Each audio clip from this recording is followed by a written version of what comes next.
Selamat datang di Bina Talk, program podcast dari Rumah Sakit Bina Bakti Husada, solusi sehat untuk keluarga. Di sini saya izin perkenalkan diri dahulu, saya dengan Dr. Steven Setiawan, bersama narasumber pada hari ini Dr. Muhammad Fatoni Kurnia, spesialis anak.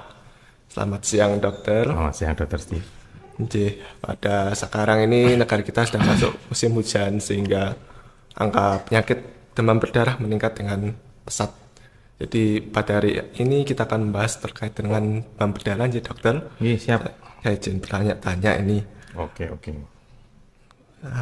Pertanyaan pertama, Dokter Fatoni, izin dok.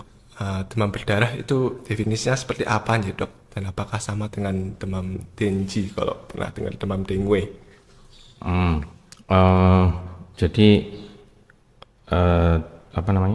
istilahnya pertama itu infeksi dengue dulu. Jadi jika seseorang itu terinfeksi virus dengue, dia mempunyai banyak sekali variasi gejala atau variasi diagnosis. Semuanya masuk infeksi dengue. Ada yang namanya demam dengue, ada yang namanya demam berdarah dengue. Semuanya disebabkan oleh virus dengue. Jadi harusnya bisa kita bedakan dia itu demam dengue saja atau demam berdarah dengue. Gejala awalnya mirip sebenarnya. Misalnya demam 2-7 hari disertai manifestasi perdarahan walaupun itu tidak wajib.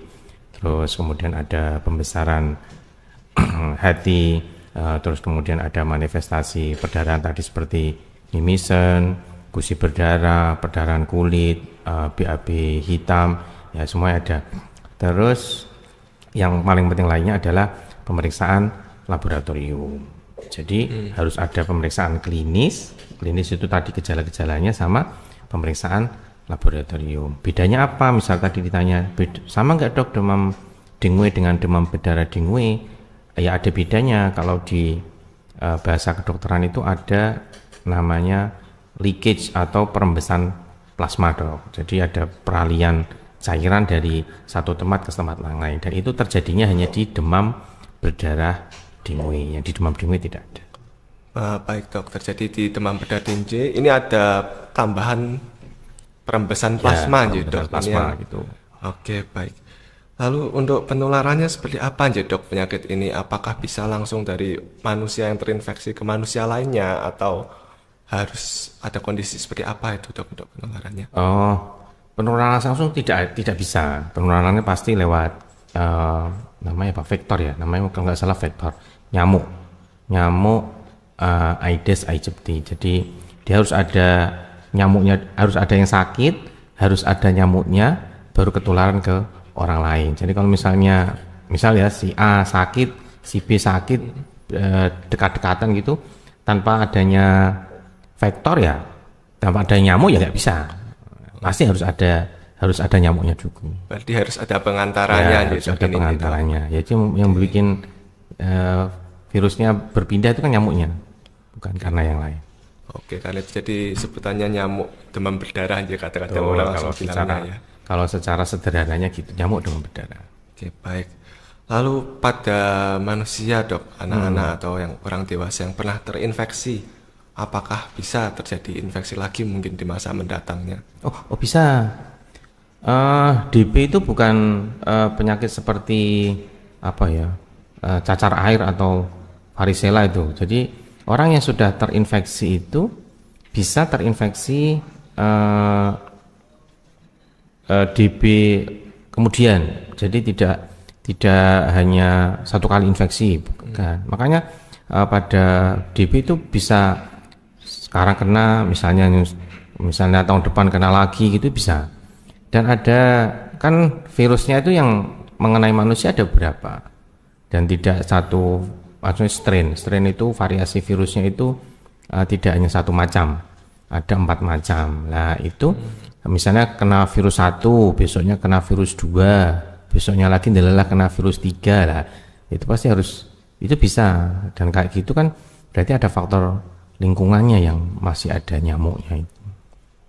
Baik dok, jadi masih bisa tertular ini meskipun masih bisa tertular.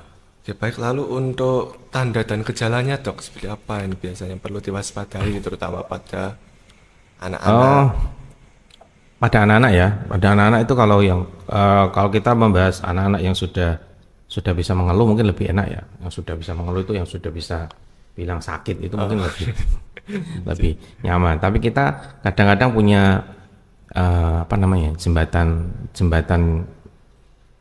kalau bilang jembatan keledai nanti kasihan jadi keledai. Jembatan untuk memudahkan kita.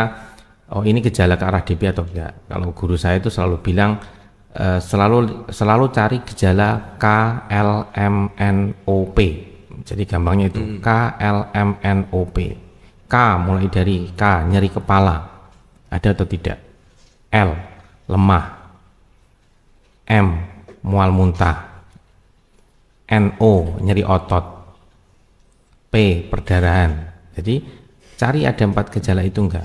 Biasanya ada anak-anak dengan yang gejala DB itu pasti ada nyeri kepala, nyeri otot, terus mual muntah, terus sekarang ada tambahannya nyeri perut rata-rata nyeri perut. Jadi saya ada KLMNOP, P-nya perdarahan. Perdarahan itu bisa bermacam-macam ya. Tidak hanya harus mimisan, enggak. Perdarahan di kulit bisa, perdarahan saluran cerna bisa, misalnya ada BAB hitam itu kan namanya perdarahan. Nah, jadi carilah mudahnya KLMNOP. Jadi gejala mudahnya di situ. Dari situ ada apa tidak ya? Kalau ada musimnya DB, ya wajib segera periksa lah daripada kita terlambat. Baik dok. Lalu untuk ini kan karena memang masih dalam musim hujan ya dok, niki ya dok. Untuk bila ada anak tiba-tiba demam tinggi misalnya, baru ketahuan sama orang tuanya, ini kira-kira orang tuanya harus melakukan apa ya dok kalau sampai lah kalau misalnya dengan kondisi sekarang ini kita berbicara di Rembang saja, di Rembang sedang banyak-banyaknya kasus DB ya. Ini kita bisa lihat dari angka rumah sakit yang isinya hampir full anak-anak. Ya kalau misalnya ada demam seperti saya katakan tadi, demam 2-7 hari, demam sulit turun, ya segeralah periksa, terus kemudian periksa laboratorium, cari gejala KLMNOP-nya ada tidak, terus waktunya masih sesuai dengan gejala DB 2-7 hari, ya silakan periksa. Gitu kan banyak pemeriksaan yang bisa untuk untuk ini loh, men-screening DB. Ada yang mulai dari hari pertama sekarang sudah ada, terus nanti di hari keempat yang rata-rata trombosit turun sudah ada. Itu jadi banyak screening yang bisa dilakukan untuk, kalau saya bilang, kehati-hatian orang tua. Gitu dok. Baik dokter. Lalu dok, izin tanya lagi nih dok, kalau misalnya dia udah terkena DB nih, orang tua yang menunggui anaknya misalnya waktu opnam, atau mungkin orang tuanya nggak mau opnam ya, mungkin ya tetap maksa untuk di rumah. Kira-kira bagaimana dok ya tanda gejala yang perlu diwaspadai, yang harus segera dilaporkan atau harus segera ke rumah sakit, ke IGD dok, kalau memang misalnya dia keterbatasan fasilitas atau tempat? Kalau saya semua tergantung ini ya, tergantung klinis dari pasien. Tergantung dari klinis pasien. Jadi mengizinkan atau tidak dia rawat jalan atau tidak, ya semua tergantung dari klinisnya pasien. Tapi misalnya pasien baru hari pertama demam gitu, hari pertama demam terus dicek ada NS1 positif, anaknya masih bagus, misalnya masih bagus, minumnya masih bagus, lain-lainnya mungkin masih kadang-kadang masih diperbolehkan, tapi dengan catatan apa yang harus dilakukan. Ada nggak tanda bahaya pada pasien? Sebutkan aja tanda bahaya yang perlu dikenali, misalnya ada nyeri perut berlebihan, nyeri kepala hebat, muntah yang sering, ya, terus ada manifestasi perdarahan. Kalau ada, ya segera ke rumah sakit, jangan menunggu jadwal pemeriksaan lab selanjutnya. Karena kan DB itu pentingnya pemeriksaan laboratorium serial artinya kita bisa melihat lab saat ini, kita bisa melihat lab di hari berikutnya, ya. Di hari berikutnya itu kita masuk ke fase pengawasan atau tidak. Kan misalnya hari keempat sampai 6 orang maksa sudah kelihatan turun, pulang ya. Kalau saya mungkin saya tahan dulu pasiennya. Jadi lebih ke arah kehati-hatian kita aja. Baik dok, jadi karena sangat perlu diobservasi ya, betul. Jadi perlu rawat inap ya karena takutnya. Yang penting orang tua itu mengenali tanda bahayanya dok. Ya, di rumah sakit pun sama. Kan kita juga terbatas ya, maksudnya misal satu bangsal yang bertugas kira-kira misalnya 3 sampai 4. Pasiennya ada misal ya, saya tidak tahu masing-masing rumah sakit seperti apa. Ada misalnya pasiennya ada 15 sampai 20, kan berarti pengawasannya banyak. Nah, orang tua juga harus diedukasi. Kapan ada tanda bahaya, segera laporkan kepada petugas yang berjaga. Kalau menunggu petugas yang keliling, nanti bisa terlambat kalau misalnya ada kegawatan. Untuk sahabat-sahabat Bina yang sudah bergabung mungkin bisa bertanyakan juga untuk Dr. Fatoni, nanti dapat memperoleh souvenir cantik dari kami. Saya dapat nggak?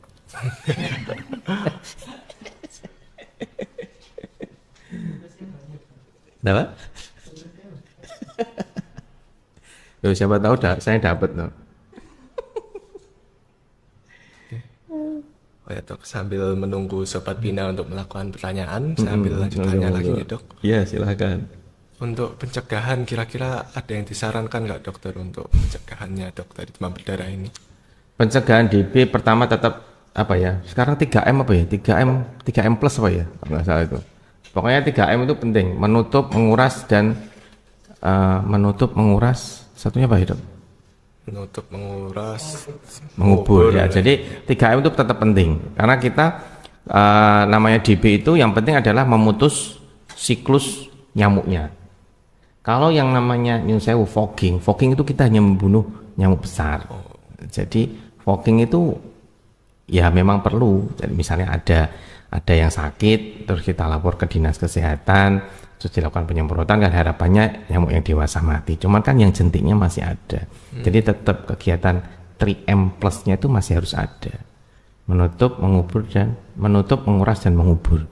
Jadi diharapkan tidak ada genangan yang membuat nyamuk itu bisa tumbuh kembali. Yang pertama itu. Yang kedua, sekarang itu ada vaksinasi. Jadi vaksinasi DB itu sudah ada. Nanti mungkin di Bina bisa kita adakan ya. Vaksinasi DB. Vaksinasi DB itu ada.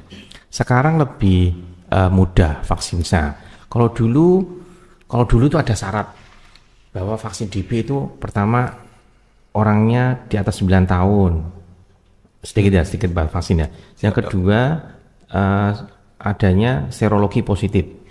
Jadi yang bisa divaksin itu adalah yang sudah terinfeksi dulu seperti itu. Sekarang tidak. Sekarang vaksin yang baru dia di usia yang lebih muda 6 tahun dan tidak ada syarat serologi. Jadi lebih mudah dan saya kira dengan adanya vaksin yang lebih baru mungkin lebih banyak orang yang tertarik untuk pencegahan dengue-nya itu, terutama untuk anak-anak.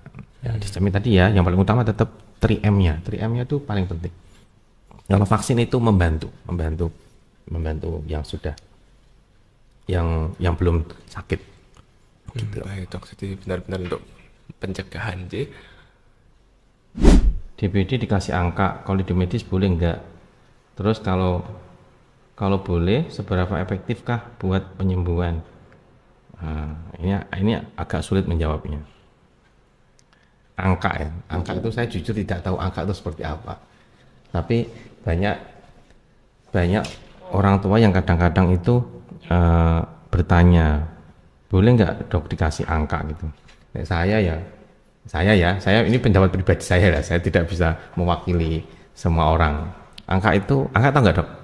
Angka itu kayak minuman jamu itu ya dok. Aslinya dari mana ya? Saya dari Lasem dok.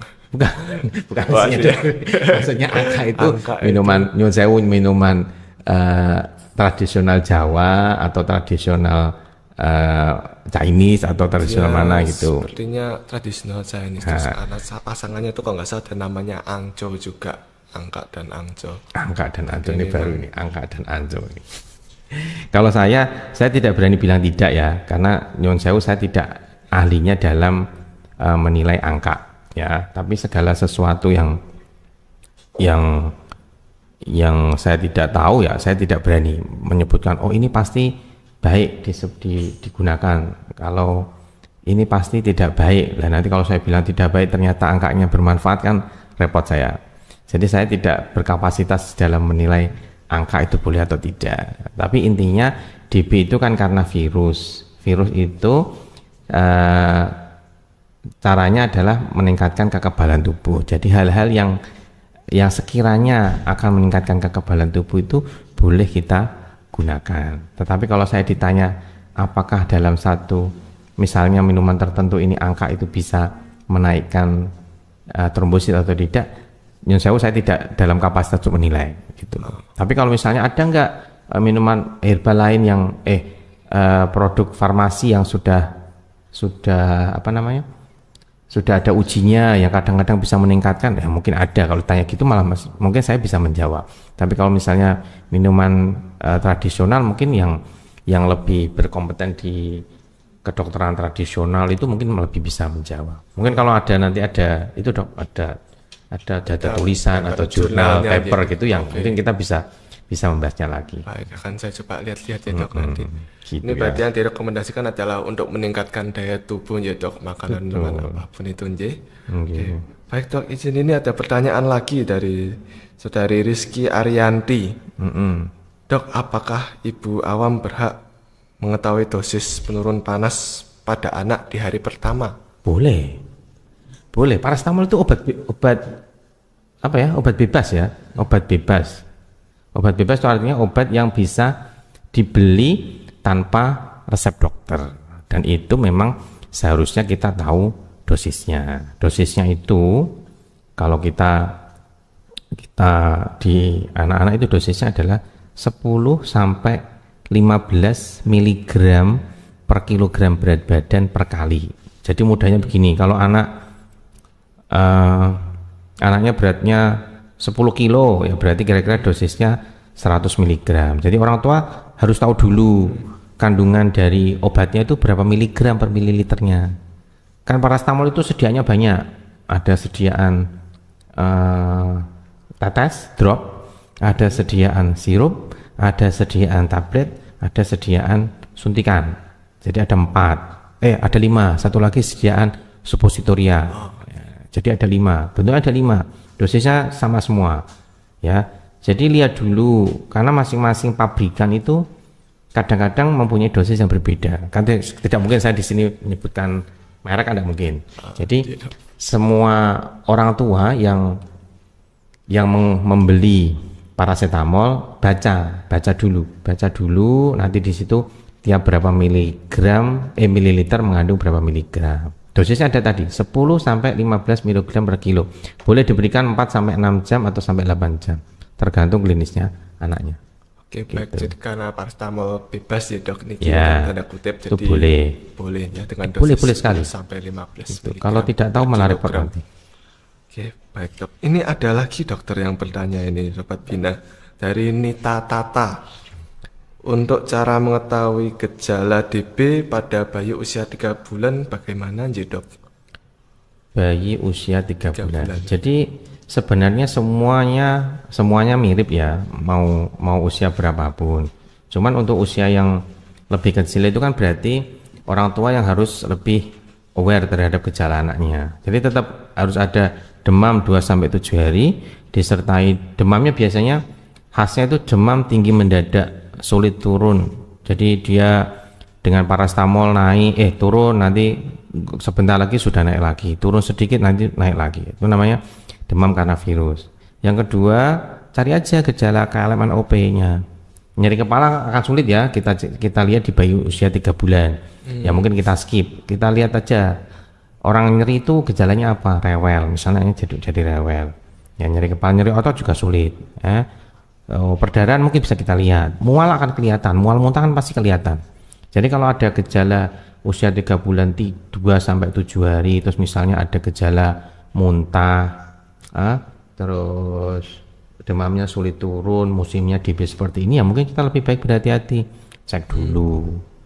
Itu kan ngecek dimanapun bisa, tidak harus ngecek di rumah sakit. Misalnya di terdekat ada puskesmas, bisa di puskesmas gitu. Jadi pentingnya untuk cek lab Ya, tadi ya dok, dan kalaupun memang terbukti akhirnya berseri sehingga berobservasi ya dok. Oke baik, terima kasih dokter.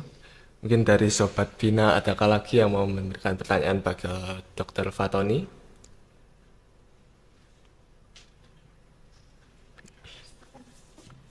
Mungkin ada itu namanya. Saya mungkin sedikit ini ya, sedikit menyinggung tentang apa namanya DB berat, namanya Berat, siap. Dengue shock syndrome. Kadang-kadang pada DB itu bisa terjadi gejala yang sangat berat, ya. Jadi DB itu kan manifestasinya banyak. Ada yang kadang-kadang cuma kayak flu gitu toh, ya cuma demam. Kadang-kadang trombositnya nggak naik, tapi NSW-nya misalnya dicek positif, itu termasuk infeksi dengue. Ada yang demam dengue, dia hanya tadi tanpa perembesan plasma. Ada yang demam berdarah dengue, jadi ada manifestasi perembesan plasma. Tapi ada juga namanya DB berat. DB berat itu misalnya dengue shock syndrome. Itu jika kita misalnya dapat pasien DB, terus kita dapatkan ini, tangan kakinya dingin. Mudahnya gitu, tangan kakinya dingin, pipisnya sedikit. Nah, itu harus malah lebih berhati-hati, karena biasanya shocknya itu terjadi di hari ke-4 sampai ke-6, dan di situ biasanya demam turun. Nah, kadang-kadang itu orang tua terlena, demamnya sudah dikira turun, ternyata dia masuk fase yang pengawasan yang gawat. Jadi kalau misalnya meraba, tangan kakinya kok dingin, demamnya 3 sampai hari ke-3, hari ke-4, hari ke-5, hari ke-6, ya itu malah harus lebih berhati-hati, harus segera periksa. Namanya shock.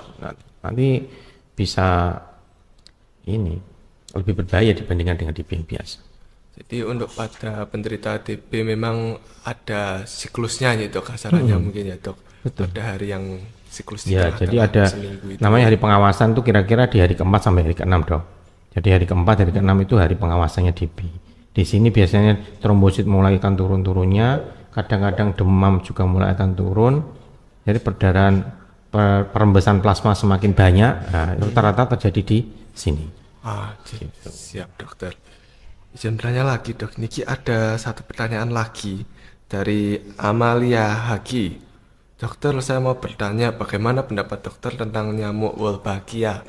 Ini nyamuk yang dikatakan viral bisa mengawini nyamuk-nyamuk demam berdarah sehingga menghasilkan keturunan yang tidak bisa membawa virus katanya dokter. Iya, ini kan riset yang sedang dikembangkan ya. Saya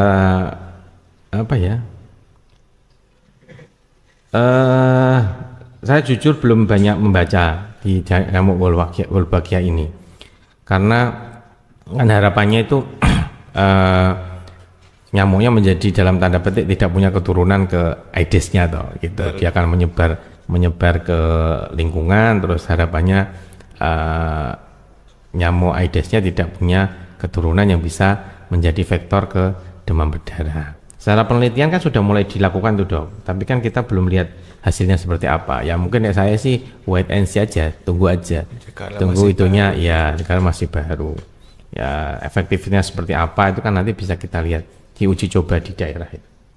Oke baik, itu saya izin menutup dahulu deh dok. Oke. Terima kasih Dokter Fatoni. Untuk Dokter Fatoni, jadwal di Rumah Sakit Bina Bakti Husada ada di hari Senin sampai Jumat nih dok. Hari Senin sampai Sabtu dok. Sampai Sabtu, mohon maaf dok. Oh ya, sampai Sabtu jam 18.30 sampai jam berapa ya? Sampai 19.30. 30 ya dok. Baik. Oke, demikian Sobat Bina. Terima kasih pada Sobat Bina yang sudah mengikuti podcast dari awal sampai akhir. Saya izin menutup dulu. Terima kasih.